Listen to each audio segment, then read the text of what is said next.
Bom dia, sétimo ano. Como estão? Vamos continuar com a nossa matéria. Então temos os pronomes, certo? Pronome objeto e pronome sujeito. Vamos falar sobre esses dois, ó. O object e o subject, né? O objeto e o sujeito dos pronouns. Então o que acontece aqui, ó? Subject pronouns, ou seja, os pronomes sujeito, são usados antes do verbo como sujeito da oração. Então, quem são os pronomes sujeitos? Os pronomes sujeitos são o que nós também chamamos de pessoas. É quem conjuga o verbo.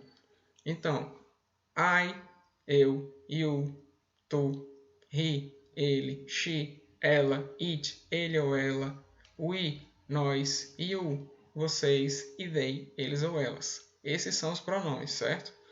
Aí tem duas formas que eles podem aparecer, como pronome sujeito e como pronome objeto. Como pronome sujeito, ele aparece antes do verbo, ele conjuga o verbo, é ele quem faz a ação acontecer. Por exemplo, se eu digo, como tem aqui no livro, I study English. Eu estudo inglês. Esse verbo, para ele ser conjugado, ele precisa desse pronome sujeito aqui. Então, o sujeito é quem realiza a ação, certo? Eu realizo a ação de estudar inglês. I study English. Né? É um subject pronoun. Beleza? Mais exemplos aqui, agora com he. Ó. He is playing with friends. Ele brinca com os amigos. Ou ele está brincando com os amigos. Ó. Pronome sujeito, o he ou ele.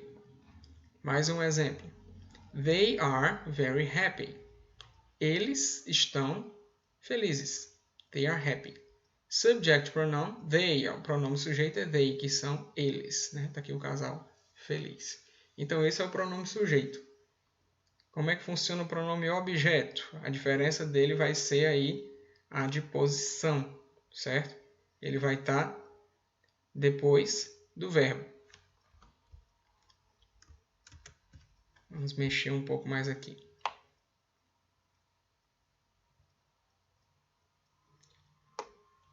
Vamos memorizar e usar corretamente agora os subject pronouns. Cada object pronoun tem seu subject pronoun correspondente, certo? Então, o que acontece aqui? Eles têm a mesma valia, é a mesma pessoa dentro da frase, só que muda o posicionamento, né? Esses aqui, do lado, são os object pronouns, né? A gente acabou de ver aqui os subject pronouns. Esses aqui são os que eu falei para vocês agora há pouco, né? Então, veja aqui a explicação no ponto 2. Object pronouns, pronome objeto, são usados depois dos verbos. Você veja que aqui nessa tabelinha tem uma linha divisória. Antes da linha é o antes do verbo, sujeito. Depois da linha, depois do verbo, objeto. Vamos ver como usamos os object pronouns nas frases, substituindo o objeto. Exemplos. Então, aqui você pode ver quem são os object pronouns. Ó. Me, em inglês, em português, ó, me ou mim. Por exemplo, faça uma coisa para mim. Né? Quando você vai dizer, por exemplo, você tem aquela dúvida se é para mim fazer ou se é para eu fazer, é para eu fazer, porque eu é sujeito, mim é objeto. A pessoa pode fazer para mim, certo? O mim não conjuga o verbo, então não tem para mim fazer, porque não é mim faz, né? Sou eu faço. Fica até estranho, né? A gente acha esquisito. Então, quando vocês estiverem em dúvida, não é para mim fazer, não é para mim ganhar, não é para mim vir, é para eu fazer, para eu ganhar, para eu vir, tá bom? Eu conjuga verbo, mim não conjuga, certo? Mim é para usar depois do verbo. Faz para mim, traz para mim, né? Mandou para mim, aí funciona. Olha aqui o you, você ou tu, né? Em português ele vai valer como lhe, né? Fazer-lhe um favor, fazer um favor para você, né? O, a, né? Depois da palavra te. Vou pedir uma coisa a ti, ó. Vou pedir. Eu é que vou pedir. Então, pedir é conjugado pelo verbo, pelo sujeito eu, né? Pedir que é o verbo. Eu vou te pedir, né? Está aqui o te. O te é o objeto. pedir a ti, a você. Né? É a pessoa que vai receber a ação do meu pedido. Né? Mas aqui, ó, o he vira him. Vejam que eles mudam um pouquinho. I, como objeto é me, os dois significam eu, só que em posições diferentes da frase, né? Vai ser o me ou mim, né? Que se refere à minha própria pessoa. He, ó, vira him, que é o ele. Aí vira em português o lhe, ou o, ou a ele. Né? Fazer um favor a ele. Do him a favor. Né? She vai virar her. Vocês já devem ter visto essas palavras algumas vezes também, né? Se não, tá aqui essa novidade, né? Que é lhe também, assim como funciona para o ele, funciona para o ela, e vai funcionar também para o neutro, né? Para o it. O aqui no caso do he, a para o caso do she, né? Ele, ela. Tudo que valer para ele vai valer para ela, só que muda o gênero, né? E o it é os dois. We, que somos nós, vai mudar para us, certo? Tem uma música do Michael Jackson que o nome é They Don't Care About Us. Eles não ligam para nós, não ligam para a gente, né? Se fosse nós não ligamos, seria we don't care. We antes do verbo, né? We don't care. A gente não liga, né? Só que eles não ligam para nós. Então, esse nós que vem lá no fim é us. E o de plural, né? Vós, lhes, vocês. E they, eles ou elas, vai virar them, né? Então, fazer-lhes um favor, né?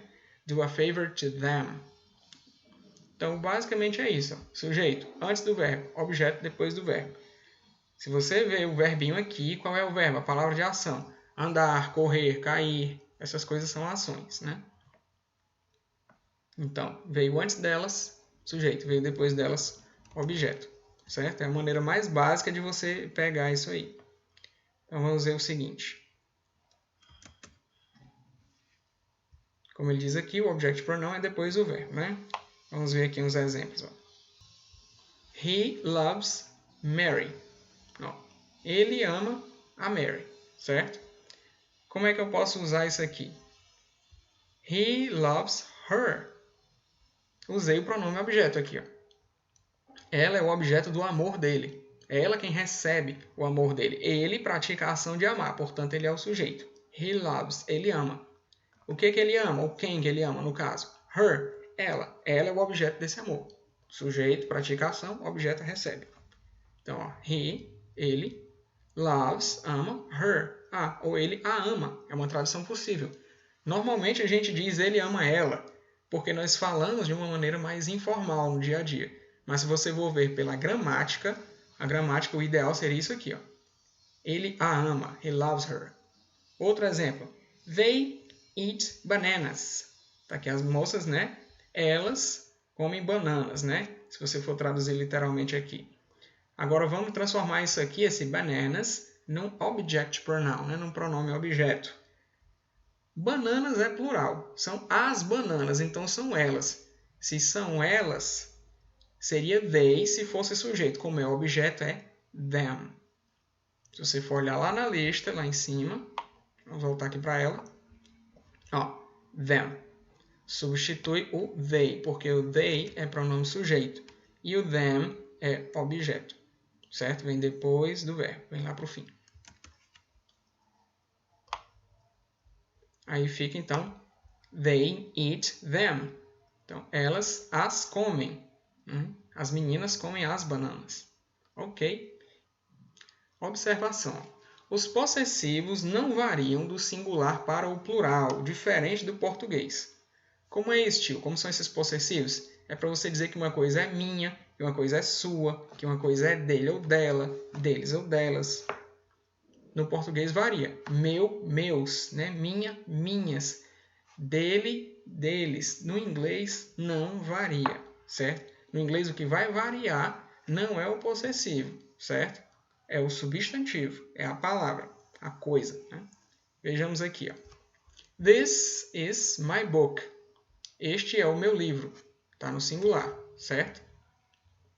Veja aqui, ó, o possessivo é esse aqui, ó, o my, que indica que é meu. Vamos ver essa frase no plural. These are my books. Estes são os meus livros, plural. Em português fica bem diferente. Ó. Meu, meus, né? Livro vira livros. Em inglês, o que vai para o plural aqui nessa frase será tudo menos o possessivo. This, que é este, vai virar these, que são estes. Esse é o singular. Vai virar o plural. São, né? Are. O my permanece, não mudou, tá vendo? E book, um livro só, virou books, 2 livros pelo menos, né? Então veja que tudo mudou menos o possessivo, tá? Então possessivos não vão mudar. Beleza? Tio Tom se despedindo. Goodbye, see you later!